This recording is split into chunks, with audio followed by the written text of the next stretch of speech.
quando se acostumar com sua nova arma, e que ficará mais forte para que o Kafka não precise se transformar. Então vemos que ele se impressiona com o quão forte estão os novatos dessa leva, e um deles até se gaba por ter matado 6 Yonju, e o outro diz que 4 foi ele que ajudou. E a mulher ali tá aí de olho na aparência dos rapazes, e até leva uma bronca do seu colega. Ela diz também que, além de muito mais forte, a média de poder de combate deles está muito mais alta do que comum, e acredita que isso se deve ao alto escalão tá fazendo todos melhorarem. Então é dada a informação que o setor Julieta já está livre dos Yonju. E no outro pelotão, Ichikawa e Furuhashi na vanguarda, e o Kafka nota que todos estão mandando muito bem, e que ele só está atrapalhando. Então ele se lembra quando foi dito que eles precisam procurar pelo ponto fraco do Yonju. Então ele começa a desmembrar eles, notando que o núcleo não está no lugar de sempre. Então após continuar a analisar o Yonju, ele consegue encontrar o núcleo. E ele já avisa o vice-capitão e diz que o núcleo fica na nuca, porém há uma área dura de músculos que serve como uma coluna, sugerindo que soldados mais fracos os ataquem pelas laterais. E também diz que eles possuem órgãos reprodutores, que são aquelas bolinhas brancas ali. Então eles precisam destruí-las para que eles parem de se reproduzir. Então o vice-capitão, após todas as informações, diz que ele fez um ótimo trabalho e pede para passarem as informações a todos. E o Kafka fica sem acreditar que foi capaz de ajudar a força de defesa. E ele começa a neutralizar todos os cadáveres dos Yonjus, para que eles não se reproduzam mais. Enquanto corre, promete a si mesmo que fará de tudo para chegar ao lado de Mina. E ao ouvir um estrondo, é informado que o Honju chegou ao ponto designado, e manda todas as forças terrestres e aéreas se retirarem, pois a força de defesa começará o ataque às pernas do Honju, e pede para manterem o monstro paralisado o máximo que conseguirem. Então vemos a Mina se preparando para disparar no Yonju. E ao ver que tá tudo certo, ela prepara o seu melhor golpe. E ao se lembrar da sua promessa com Kafka, ela diz que essa é quem ela é agora. E após disparar, ela dilacera toda a barriga do monstro, deixando Kafka espantado com o poder dela. E ela já se prepara para lançar o segundo. E aí os sinais vitais do monstro já desapareceram, mas Mina dispara uma terceira vez, fazendo com que o Honju pare de se mover completamente. Mas não satisfeita, ela vai lá e solta o quarto cartucho. E vemos o Kafka assistindo de longe, dizendo que ver ela pessoalmente é muito diferente do que ver ela na TV. Então vemos o vice-capitão, ele chega ali e diz para Kafka que para estar ao lado de Mina precisa ser forte igual a ela. Então Kafka pergunta se ele é equiparável a ela. Ele explica que seu poder de combate liberado não é tão bom quanto as armas de longo alcance dela. Por isso ele não é tão bom contra monstros maiores. E durante a conversa deles, um monstro aparece atrás dele, mas não deu nem pro cheiro, sendo morto rapidamente, pois os pequenos e médio porte são a especialidade dele. E o Kafka fica espantado que o golpe do vice-capitão foi tão rápido que ele nem conseguiu enxergar. O vice-capitão explica que vem de uma família que mata kaijus desde o período Muromachi. Então, sua especialidade é com armas brancas, e também explica que ele e Mina ganharam equipamentos especiais, combina com o estilo deles. Então vemos Mina informar que o Honju foi derrotado, mas ele explica que as coisas ficam boas agora, pois apesar de ter sido abatido, eles deixam um mar de Yonjus em seu cadáver. Então vemos que aquele enxame de Yonjus indo na direção deles, e o vice-capitão diz que só poderão voltar para casa após a limpeza da bagunça que deixarão na cidade. Vemos um cara ali, né, dizendo que não será nada fácil essa faxina. E o Kafka chega ali e já tira uma com a cara dele. Afinal, nessa parte, né, ele tem experiência de sobra. Podemos ver também que os recrutas já estão bem cansados e mais fracos. E o vice-capitão diz que eles mandaram muito bem, pois a missão não é muito simples e nenhum deles perdeu a vida. Analisando eles, ele nota que Shinomiya termina a missão com uma média de 20 a 30% de poder de combate máximo, a deixando na frente dos outros recrutas. Mas outro candidato que também chama a atenção é o Ichikawa.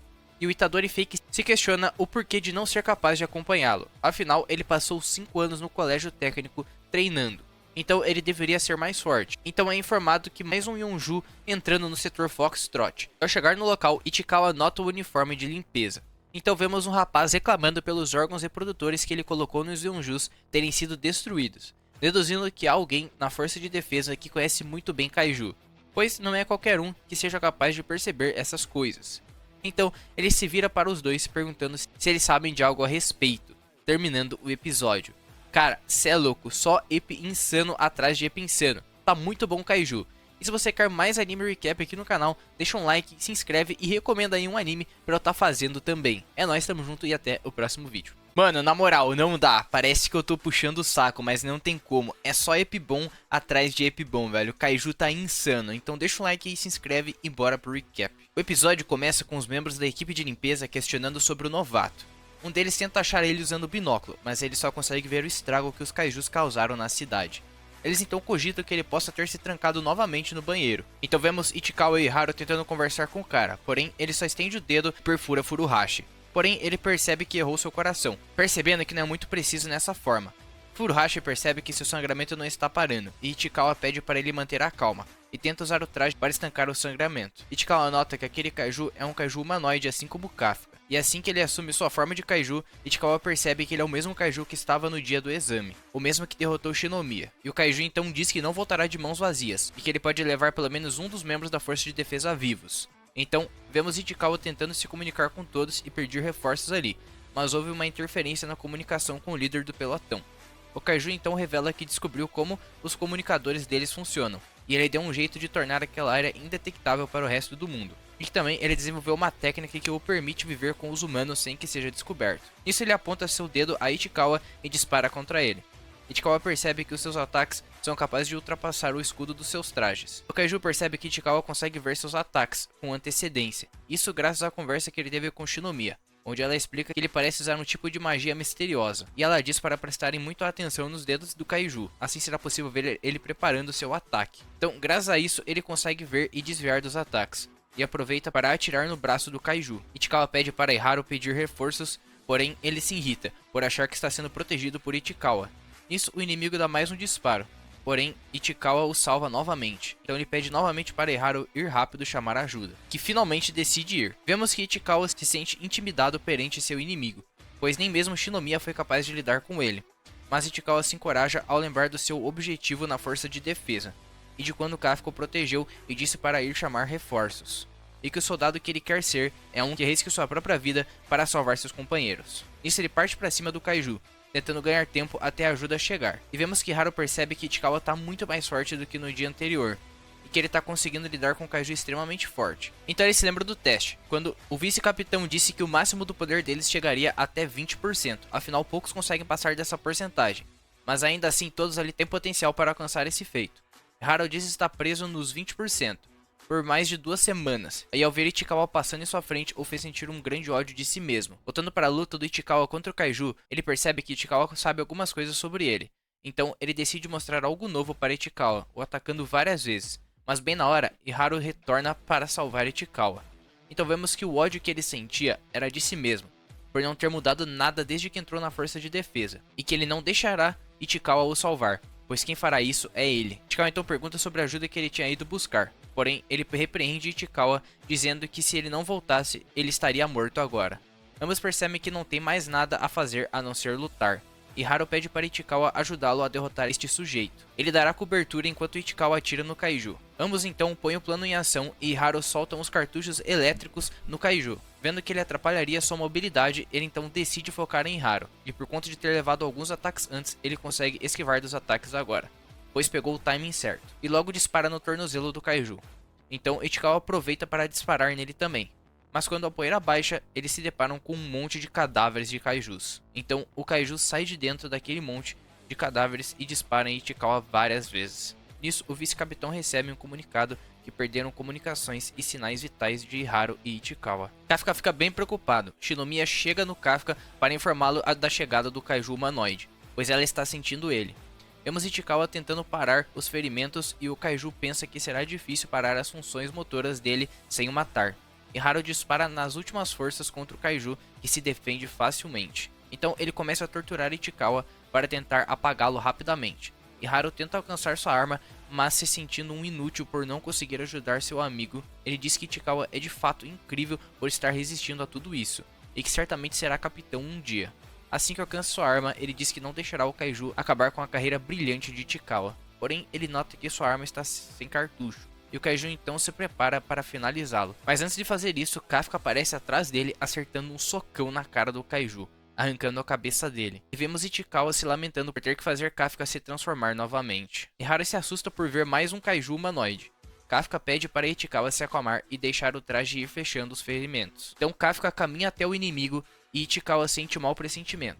O Kaiju pergunta por que Kafka está em seu caminho, afinal ambos são kaijus.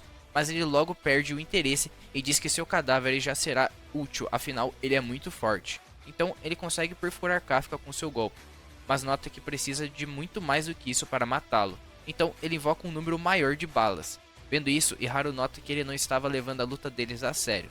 Kafka então consegue se proteger dos ataques com uma barreira sonora, e ele se aproxima e começa a encher o Kaiju de porrada. Ele até tenta se proteger com a barreira de cadáveres, mas Kafka a rasga e o Kaiju 9 diz que está com dificuldades de se regenerar. Vemos que Kafka se lembra que o seu núcleo está em seu tronco, então ele mira bem nessa área e desfere um poderoso golpe, abrindo ele todo. Quando ele estava prestes a pôr um fim nele, outros membros da força de defesa aparecem e avistam Kafka, que logo informam a todos sobre um surgimento de um kaiju humanoide. Vemos Shinomiya pensando sobre o paradeiro de Kafka, enquanto ela derrota um kaiju. Vemos que Kafka decidiu se transformar ali mesmo, pois se eles estiverem com o kaiju humanoide, ele será capaz de senti-lo, e pede para ela tomar conta das coisas ali enquanto ele estiver fora. O vice-capitão recebe o aviso de que encontraram um kaiju humanoide e que as suas descrições batem perfeitamente com as do kaiju número 8. E graças à distração do Kafka, o kaiju 9 se recupera e diz saber o ponto fraco de Kafka, que no caso é a força de defesa. Então ele dispara contra os dois membros ali, forçando Kafka a protegê-los. E o Kaiju afirma que Kafka se comporta muito como humano, mesmo não sendo dessa espécie. Então ele estranha bastante esse fato. E, enfim, ele deixa o local. Vemos Kafka dizendo que precisa fugir também. Então ele cria uma corrente de poeira com um soco no chão e salta bem alto. Mas o vice-capitão consegue encontrá-lo e avisa a todos que finalmente encontrou o Kaiju número 8, deixando Shinomiya e Ichikawa preocupados. O vice-capitão parte para cima de Kafka e percebe que quando ele disse que é melhor lidando com criaturas de pequeno porte, ele estava falando a sério.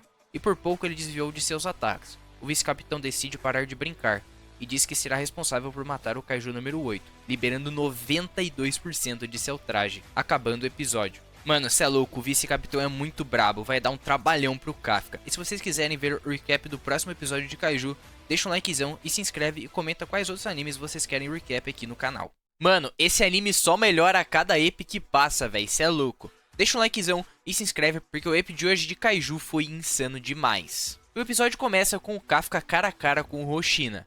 Kafka diz que não pode usar seus punhos no vice-capitão e fica sem saber o que fazer. Mas quando menos vê, recebe um golpe direto de Hoshina fazendo Kafka notar que se ele continuar se segurando, não conseguirá sobreviver.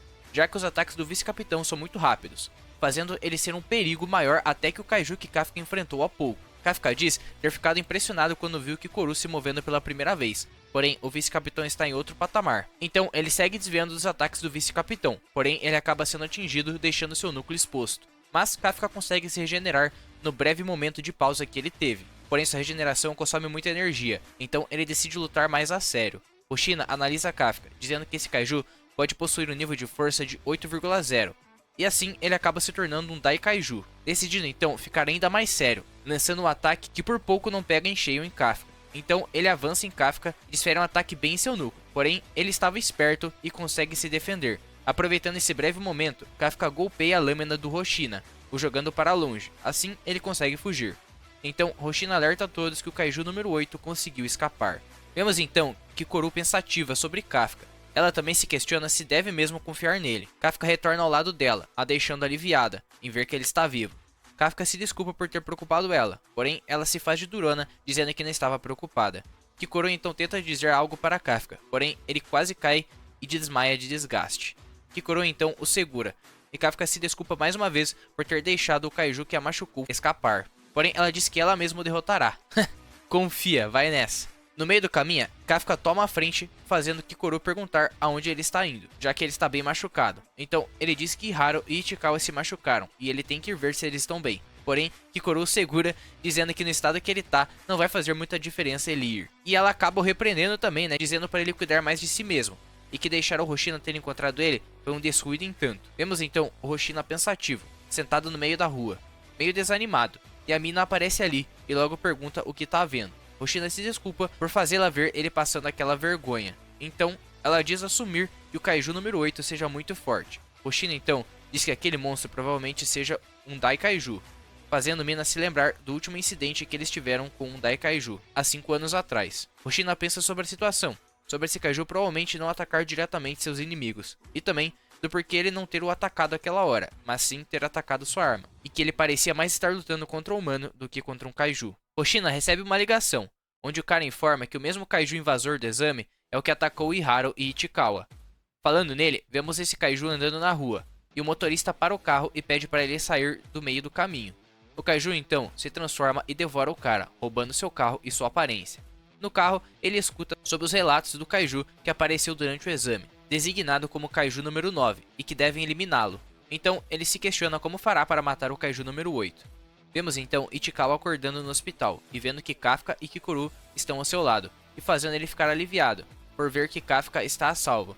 Ichikawa o agradece por ter salvado Iharu e ele, porém Iharu estava ao lado de Ichikawa, e diz que na verdade foi o kaiju número 8 que o salvaram. Kikuru então tenta amenizar a situação, dizendo que Kafka ajudou encontrando os órgãos reprodutores das criaturas. Iharu diz ser verdade, e se questiona do porquê o kaiju ter o salvado. Iharu elogia o kaiju número 8, dizendo que ele arrancou a cabeça do número 9 com apenas um soco. E Kafka escuta isso e fica vermelho, fazendo Iharu se questionar o porquê, mas Kikuru diz que ele sempre teve essa cara de tonto. Após os dois deixarem o hospital, eles são recebidos com uma festa, para comemorar a volta deles, e a primeira missão de todos. Mas antes de começarem, Hoshina os parabeniza pela primeira vitória. Ichikawa agradece Hoshina pela festa, mas ele diz que as coisas só estão começando, então vemos geral discutindo por coisas bestas. Vemos até o Kafka ali discutindo com um cara bem fortão e tentando tirar uma queda de braço com ele. Isso aí não vai dar bom não, hein, Kafka? Hoshina diz que todos estão discutindo sobre a missão, mostrando que almejam ficar mais fortes, assim como Ichikawa. Depois de muita conversa, Hoshina decide fazer um anúncio, dizendo que todas as vidas que Kafka salvou foram notadas, e o dá boas-vindas para a força de defesa, pois agora ele foi promovido para soldado. Kafka então grita de emoção. Todos ali pegam Kafka e o jogam para o alto, para comemorar sua conquista. No dia seguinte, ele recebe seu uniforme, e a mina o declara como o novo soldado da força de defesa. Então, ele jura se esforçar ao máximo nas suas próximas missões. E ele se vira e sai deixando o local. Mas, então Mina o chama e diz para ele diminuir essa empolgação, e diz que ainda falta muito para ele lutar ao seu lado, fazendo Kafka perceber que ela ainda lembra da promessa deles de quando eles eram crianças. Kafka então diz que provará a ela o seu potencial, mas ele se dirige a ela pelo seu nome, e não por sua patente. Então ela manda fazer 50 flexões. Ai ai, Kafka, quando você vai aprender? E ela também diz que sobre o kaiju número 8 e o kaiju número 9, ambos serão debatidos no QG. E também ele pode conseguir algumas informações com o Hoshina, e que ele que o recomendou para soldado oficial. Ao fim do expediente, Kafka se dirige para ir dormir, mas ele vê a sala de treinamento com a luz acesa. E ao chegar lá, se depara com Hoshina, fazendo uma luta mental, recriando a luta que ele teve contra o Kafka Kaiju. Então ele pergunta o que o Hoshina está fazendo ali essas horas. Hoshina explica estar criando uma estratégia para derrotar o kaiju número 8. E ao explicar o que ele deveria ter feito com o kaiju, o Kafka fica muito assustado. E ele também diz que nenhum soldado consegue dar conta do kaiju número 8 e do número 9, então ele resolverá isso com suas próprias mãos, afinal, essa missão será encarregada por ele. Kafka diz que também fará o seu melhor para ajudar na missão, mas Hoshina diz que não espera nada de alguém com 1%, mas que tendo 1% de poder, ele tem 1% da sua esperança. No meio da noite, vemos uma horda de kaijus se preparando para descer e começar o ataque, e alguém que parece ser muito bolado e também ser um outro kaiju humanoide. Esse aí vai ser louco, hein? Cê é louco. Eu quero muito ver esse cara lutando, ele parece ser muito brabo. Mas assim, termina o episódio. Mano, cê é louco. Mais um EP insano. E se vocês quiserem mais vídeos de Kaiju no 8 aqui no canal, deixa um like, se inscreve e recomenda outro anime aí pra eu estar trazendo aqui pro canal, beleza? É isso, manos. Vejo vocês aí no próximo vídeo. É nóis, tamo junto e fui. Mano, Kaiju no 8 já é o meu favorito da temporada. E esse pra mim foi o melhor episódio até agora, hein? Então deixa um like e bora pra mais um recap de Kaiju no 8. Enquanto estuda sobre o Kaiju no 8, Hoshina volta a pensar como ele se comporta como um humano, e também sobre o Kaiju 9 conseguir assumir formas humanas e falar como eles. Vemos então Kafka pensando sobre a conversa que teve com Hoshina, e de cumprir com a expectativa que Hoshina pôs nele. Kafka então decide dormir e quando se vira percebe várias coisas chegando do céu, e logo percebe que são ataques inimigos. Todos ali acordam com as explosões e Hoshina entra em contato com a sala de operações para saber o que está rolando. Então é avisado que vários kaijus apareceram na base e estão atacando, e que as forças dos inimigos variam entre 6 e 6.5. Hoshina percebe a ausência de Mina ali, então ele mesmo dá as ordens pedindo para os soldados do turno da noite se juntarem com os dos outros turnos. Hoshina diz para prenderem os kaijus na área de treino, e analisando mais a situação, ele percebe que o alvo dos kaijus são a base deles. Kafka aparece desesperado ali vendo a situação e logo nota que os kaijus são do tipo Dragonete. Kafka liga para Hoshina explicando que a cada ano aparecem 10 desse tipo Dragonete, e uma de suas principais características é a individualidade, e diz estranhar o fato deles estarem trabalhando em equipes, fazendo Hoshina chegar à conclusão que existe um líder por trás disso, e além de ter um objetivo em mente, ele deve possuir muita força para estar comandando esses bichos. Então vemos o líder disso tudo, que chega ali falando e espantando a todos, e ao perceber que Hoshina é o mais forte ali, ele diz que ele será sua presa. A sala de operações dá a informação que o nível de força desse kaiju é de 8.3, o mesmo de um Dai Kaiju. Hoshina deixa ali o cuidado deles com os Anjus, mas é pego de surpresa com o ataque do líder. Porém, ele consegue desviar a tempo, e diz que ele será encarregado de lidar com aquele kaiju. E o líder então solta um rugido, fazendo todos os outros rugirem também, como se fosse um código de começarem o extermínio, confirmando para Hoshina que eles estão mesmo obedecendo um líder. Hoshina segue recebendo golpes do kaiju número 10, e compara sua força com a de um meteoro. Hoshina tem um pouco de dificuldades contra o kaiju. Kafka avisa a todos que esses kaijus são similares aos de 2003, dizendo para eles os atacarem nas costas, e que seus núcleos certamente estão lá. Então Ikagura diz para uns distraírem os kaijus e os outros atacarem o núcleo por trás. Vemos então eles tentando pôr o plano em ação, mas uns estão protegendo os outros, mostrando que eles são muito bem coordenados, os deixando sem saber o que fazer.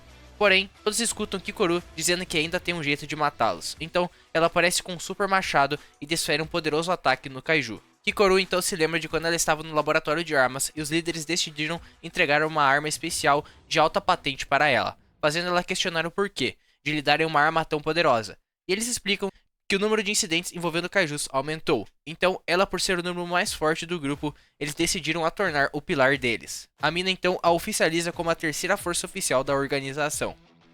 Vemos um kaiju carregando um disparo em Kikoru e ela se lembra quando Hoshina a explica como criar uma onda de choque com seu armamento novo. Então ela põe em prática utilizando dois ataques, queda de relâmpago e corte de água. Outro kaiju parte para cima dela, mas é parado por munições congelantes, disparadas por Ichikawa. Kikoru finaliza o kaiju com sua técnica meia-lua. Hoshina nota o bom desempenho de Kikoru ao liderar a equipe, e diz que o Dai Kaiju será um sério problema ali. O monstro então volta a atacar Hoshina, fazendo ele perceber que o monstro está se divertindo com a luta. A terceira porta da base então é liberada, e Hoshina decide levá-lo para lá. Porém, o kaiju quebra a porta, e ele diz que um humano jamais o derrotará, e que ele é imbatível e temido até entre os kaijus. O kaiju então consegue acertar um golpe em Hoshina, porém ele corta o braço do kaiju no processo. Hoshina então decide contudo e libera seu poder de luta em 92%, partindo para cima do kaiju, e dizendo que promete exterminá-lo. Vemos Minase correndo perigo contra os Yonjus. Kafka então corre em sua direção para salvá-la, mas ele vê que não chegará a tempo, então ele transforma apenas suas pernas. Ao ver que Kafka correu tão rápido, ela deduz que ele finalmente conseguiu usar o traje. Kafka então disfarça dizendo que ela está certa. O kaiju aproveita a distração de Kafka para atacá-lo, mas Kikoru o salva, e diz para ele e Minase cuidar dos feridos e que ela e Ichikawa cuidarão dos Yonjus. Ichikawa então pede para Kafka não fazer nenhuma loucura. Voltando para a luta de Hoshina e o kaiju número 10, Hoshina diz que ele sairá derrotado de lá, em que ele mexeu com as pessoas erradas. Então ele parte para cima de Hoshina, que segue cortando o kaiju. O kaiju se acostuma com os ataques de Hoshina, porém ele o engana usando sua segunda técnica, corte transversal. Mas o kaiju se regenera rapidamente e volta a atacar Hoshina, porém agora com mais força, pois finalmente ele reconheceu Hoshina como um oponente à sua altura. Ele o segue cortando até que finalmente acha seu núcleo. Todos ali comemoram achando que é o fim da criatura, porém ela muda de forma e muda seu núcleo de lugar também. O kaiju então libera um gás quente por toda a área, que a temperatura aumenta seu poder, chegando aos 9.0 de força. Mano, cê é louco, esse kaiju 10 vai ser difícil de derrotar, hein? E se vocês quiserem mais recap aqui no canal, deixa um like e se inscreve e bora bater os 1000 inscritos. Tamo junto e até o próximo vídeo.